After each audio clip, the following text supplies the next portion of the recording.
Hunting encounters carry a level of danger most people never experience, where powerful animals can kill and serious injuries unfold in seconds. A mountain lion moves in from cover. A black bear steps into range without warning. In moments like these, survival depends on composure, awareness, and fast, decisive action. Would you be ready when there's no time left to think? An elk hunter in Idaho experienced how quickly a routine hunt can turn dangerous. A mountain lion emerged from the trees and began closing in, its behavior shifting toward an attack.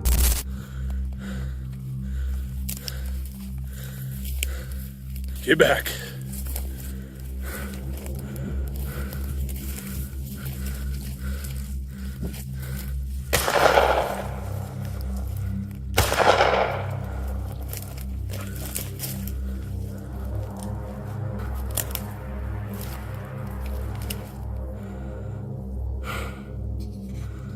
With no clear way to retreat, the hunter fired. Encounters like this show how silently predators can approach and why constant awareness and preparation matter in the wilderness. How much warning would you notice before it was too late?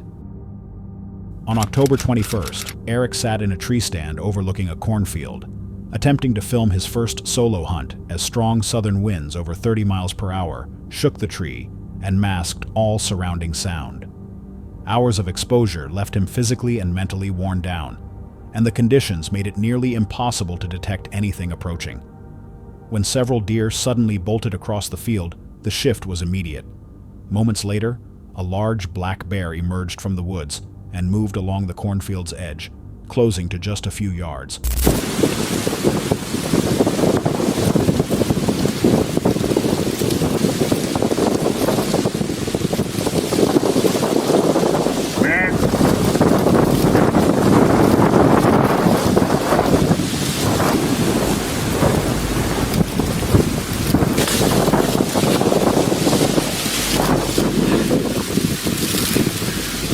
Shaken. There was 5 or 6 deer out here in the field, and all of a sudden they took off.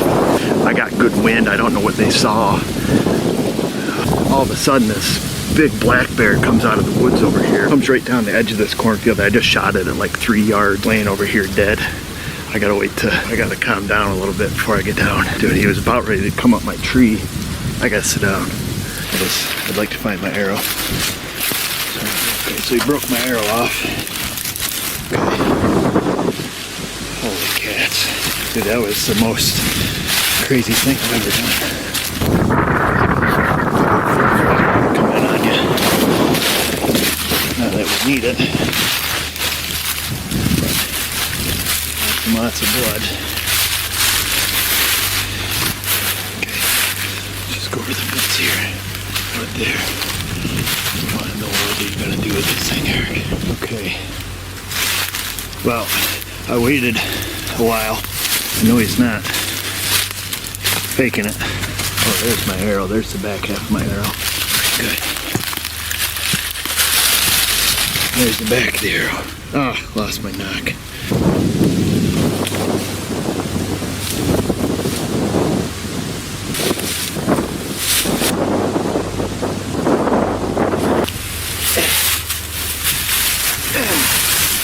Eric fired, then waited before climbing down, where he found heavy blood and a broken arrow, confirming the bear was down. What allowed him to survive was quick reaction under pressure, proper shot placement, and recognizing the warning signs shown by the fleeing deer. In situations where wind and terrain erase your early alerts, how ready are you to act when danger appears at arm's length? A group on a walking safari in Zimbabwe noticed a lion behaving unusually as it fixed its gaze and grew more aggressive. The guide reacted instantly, warning everyone to stay back while the animal edged closer.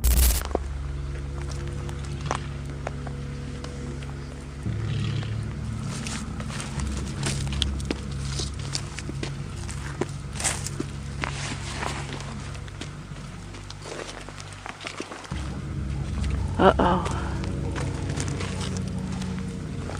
Stand or walk? Uh-oh. Stand or walk? Okay,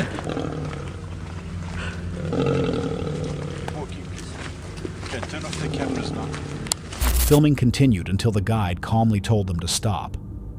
What happened next wasn't shown, but the lesson is clear. Trained guides spot danger early, and limiting movement can prevent escalation. In moments like this, obedience means survival. Would you choose safety over curiosity and time?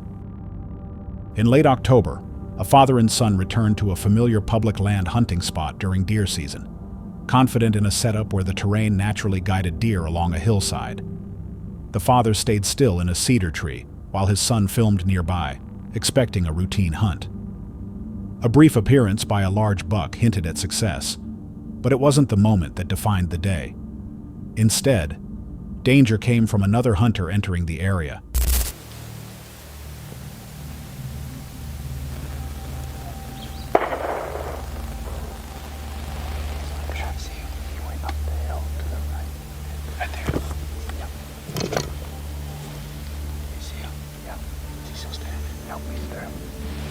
He's moving back this way. He heard those people on the hill. He's the size of that thing he's going. You realize he was at 20 yards, but I thought he was going to jump the fence right there, and then he was perfect. That buck did not one gunshot, and he's gone. One thing we have learned hunting public land is that you never know what it's going to throw at you. You didn't know existed just 30 minutes ago, or the countless ups and downs that happened during a hunt. Was that seeing a big buck wasn't the event we were going to be talking about when this hunt was over. A pheasant hunter, unaware of the father's position, moved closer, attempting to get attention before raising his shotgun and firing toward the cedar tree. The shots narrowly missed, and the situation ended only after both sides realized what had happened and spoke face to face. They shot right at Dad. Yeah, he did. They don't care, I'm thinking. I don't know that he even heard it, but literally shot right at You Dad. okay? I'm so sorry. I thought I heard you. I heard like a whistle. So then you shot. That pheasant hunter ended up working his way around to our side here. He whistled, I don't know, 8 dudes out on the limb of his cedar tree with a red handkerchief. And about that time, pheasant got up, and I seen a shotgun go up, and it was pointed right at Dad's tree. Everything was good. Dad didn't get hit by anything, but needless to say, Dad climbed down, pretty much ran out there to talk to the guy, and that guy was super apologetic. We totally understand that it's pheasant season. That guy has every right to be down here just like we do. Dad wasn't hurt. We're gonna sit for a little bit while longer now, put a little bit of a damper on the deer movement for a little while, but all's well that ends well, I guess. This encounter highlights key safety lessons for public land hunting. Always identify your target and what lies beyond it. Assume others may be nearby, and use clear visual signals to show your position. When multiple seasons overlap and visibility is limited, how can hunters better reduce risk and protect everyone sharing the same land? A group of hunters were nearing the end of a 15-day hunt along the Alaskan coastline when everything changed. A brown bear appeared and began moving toward them, and at first they watched from a distance, rifles ready, expecting it to lose interest. You better get your gun ready. At least one of you get ready. I said at least one of you be ready. Hey, sound comes behind us. Sound comes behind us. Hey, I'm serious. Like 40 yards, there's a sound come. I just heard him huffing right behind me. I turned around, there were 3 babies looking at me right at that rock. No, that looked pretty aggressive.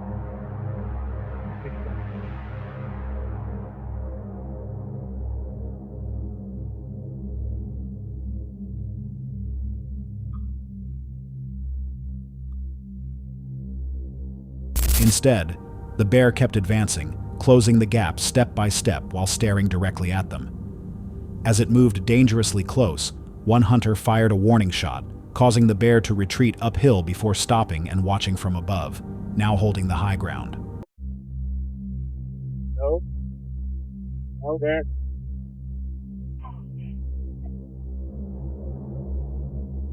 No, back.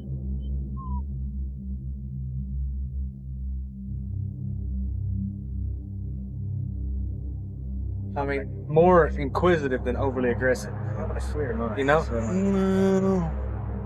Although they were armed, the hunters understood how exposed they were, and slowly backed away to create distance until the bear finally turned and left. What kept the situation from escalating was their ability to stay calm, communicate clearly, and avoid sudden movements that could trigger a charge. In encounters like this, panic can turn seconds into mistakes. But when fear takes over, can you remain composed enough to make the decision that keeps everyone alive? A wildlife explorer entered the Amazonian wetlands of Bolivia to observe river dolphins and wildlife by day, guided by locals who knew the jungle well. But after nightfall, the forest changed completely, with daylight sounds replaced by heavy silence and movement in the shadows. Around 2 a.m, he stepped into near-total darkness, guided only by a distant light and the experience of Yomar, who had grown up hunting in the jungle.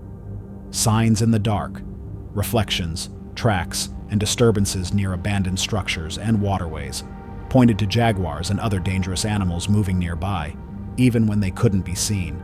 Oh, it's pitch dark here.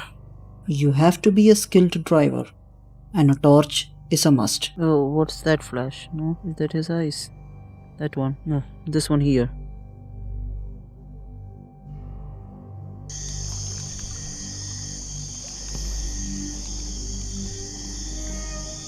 It's a fox mark. A single jaguar can travel 100 kilometers every night to mark its territory. Oh, there's a caiman there, right in front of you. Yeah, right in front of us. I've literally gone on top of that. We've gone right above the caiman. It's literally beneath us. See, there's a... Oh, that's a big one actually. Not a small one. It's a big one actually, yeah. Alright. That's... Alright. There was a caiman here 2 minutes ago, so I have to be careful. There can be others. This is basically an abandoned lodge here. Nobody lives here now.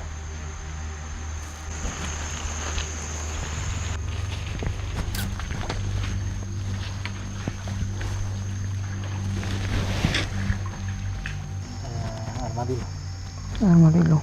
Sadly, the hunters were before us, and it's illegal to hunt them, but it's amazing to know that how the creatures and the people are affected by the silence of the forest. By sunrise, the tension gave way to calm, revealing the forest's beauty after its hidden threats had passed. The night reinforced a key survival lesson. In dense jungle environments, limited visibility, silence, and unfamiliar terrain demand caution, patience, and reliance on experienced guides rather than curiosity. When darkness hides both predators and pathways, would you know when staying still is safer than moving forward? 2 hunters headed out by boat before sunrise for the opening day of duck season, expecting a quiet start to the hunt.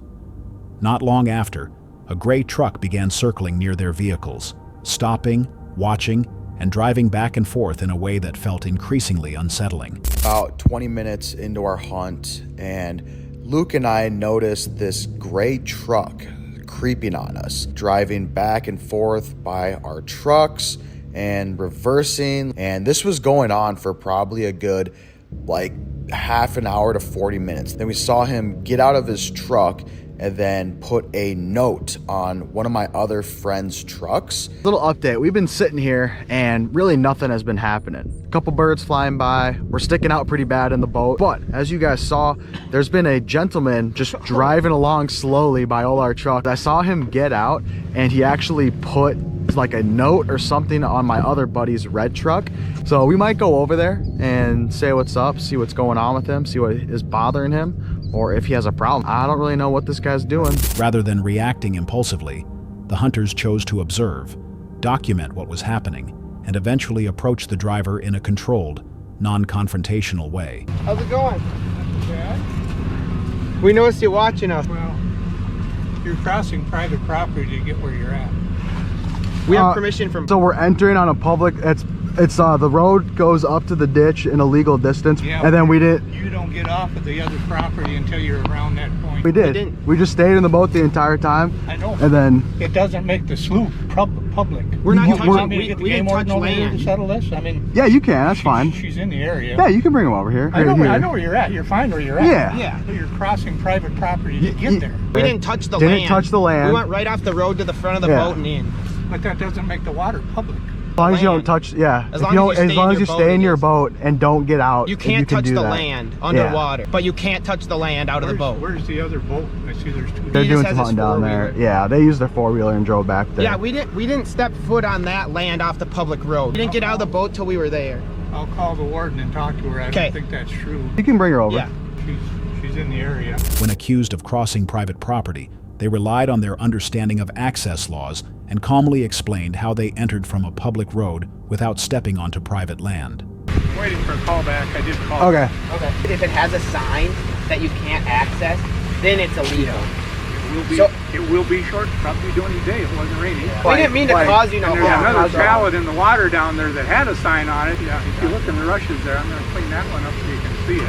Sure. I had it focused. After checking and speaking with the warden, the driver returned, acknowledged his mistake, and apologized. The encounter shows how staying calm, communicating clearly, and knowing the rules can prevent misunderstandings from escalating into something far more dangerous. In isolated places where emotions can run high, would you have the patience and knowledge to handle a situation like this the same way? Daniel and Houston set out before sunrise expecting a routine hunt, settling quietly into their blind on a hill overlooking a field. The calm breaks when distant gunfire begins moving closer. Why are they coming over here? I don't know, but they're fixing to spook our deer off. Bound to be trespassers. Step foot on this property. See the perfect from here. They better not. 2 dudes are fixing to be trespassers. They're sneaking up on our deer, trying to take a shot of the 3 deer that are right in front of us.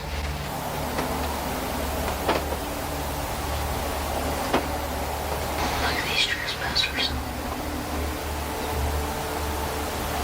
They're climbing through the fence.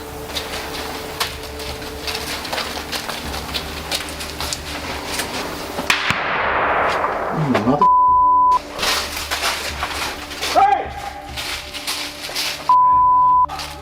Soon, 2 unfamiliar hunters appear along the fence line, tracking deer and unknowingly crossing from public land onto private property.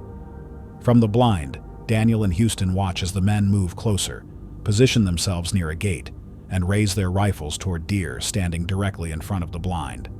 Shots are fired, one passing dangerously close.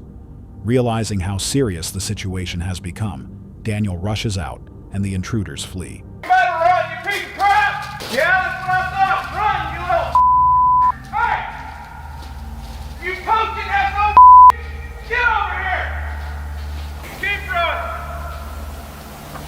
2 guys almost just shot Houston and I. We're sitting in the blind on top of this hill right here. And those 3 does standing in front of us, they literally walked across the first gate, which put them on the private property. They leaned on that gate right there and took a shot at our deer in our field. I came out yelling, and the 2 pansies took off running. I called the game warden, called the park rangers. Authorities are later contacted, and the incident ends without injuries. The moment serves as a sobering reminder that careless hunting on public land, failing to confirm boundaries, backstops, or what lies beyond a target, can lead to severe legal consequences, accidental injury, or loss of life. When safety rules are ignored, how quickly can a hunt turn into something irreversible? Justin was duck hunting on Lake Winnebago when the morning suddenly felt off. Standing knee-deep in open water before shooting light, he noticed a bright beam cutting through the darkness. A man appeared, shouting accusations and claiming the area as private land. So, have you been hunting here all year? Because that blind... I've been hunting here my whole fucking life because this is my land. Which is legal. You're knocking down vegetation. Which is legal. I'm not cutting it. All right, call him, bud. I'm knee deep. So as long as I'm in the water and my feet are wet and I don't get out of my boat, I'm fine. Sounds good. Have a good one. That's exactly why the duck hunting community gets a bad name. Show up 5 minutes before open, tell me I'm on his land. I'm on Lake Winnebago. You guys will recognize the spot if you've hunted here before. Paddled in, completely on water.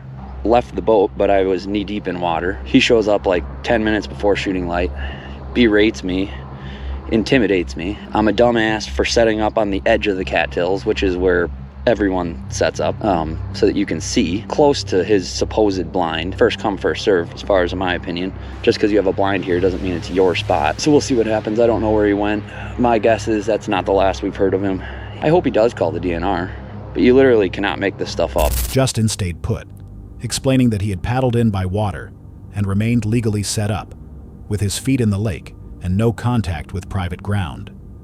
The exchange grew tense, marked by intimidation rather than discussion. After the man left, the hunt continued until another person arrived in a boat circling nearby, pretending to fish, watching closely, and firing disruptive shots. Well, here's more hunter harassment. I don't know what this guy's doing, but something tells me he's gonna set up fishing right there. Watch this. That's totally him. Unbelievable. Let's see what he does. He's not gonna win. I'm gonna sit here and fish right in front of me. That sounds about right. One shot, you stupid piece of shit! Like you fucking whipped it! Go home! I'm not going! Did you call the DNR? I don't know with shots like that, I don't need to! What does my shooting have anything to do with it? Hey, go spend some more money on those stupid decoys! Although Justin was following the law, being harassed while isolated in the water turned a routine hunt into an unsettling experience. Situations like this underline why hunters must understand regulations, clearly identify public versus private boundaries, follow safety practices, and remain calm under pressure. When knowledge and composure are the only defenses, how prepared are you to protect yourself and others during a conflict in the field? That's all for tonight's video. Which encounter gave you chills? Let us know in the comments below. Got your own experience? We want to hear it. And whatever you do, don't miss what's coming next.